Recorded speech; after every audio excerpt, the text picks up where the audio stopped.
Na 200-metrski preizkušnji sta v finalu nastopila Lovro Leban in Nejc Žnidarčič, ki je bil prepričljivo najhitrejši v predtekmovanju. Tudi v boju za medalje ne bi bilo nič drugače, če se mu ne bi pripetila napaka, ki pa jih sprinterska preizkušnja ne dopušča. Davek neizkušenosti, a evropski prvak v spustu je kljub temu ujel 3. mesto. Misliš, da so divje vode težke, ker imaš res toliko skal in valov zapaziti.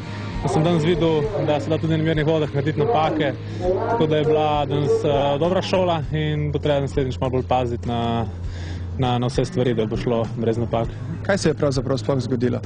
Niti točno ne vem, štartal sem kar dobro, nekje vmes mi je pa na levi roki zdrsnilo na veslo, tako da sem rabil eno sekundo, da sem ga spet ujel in štartal, je pa 200 metrov, pa tako velike hitrosti, izgubiš ogromno v eni sekundi.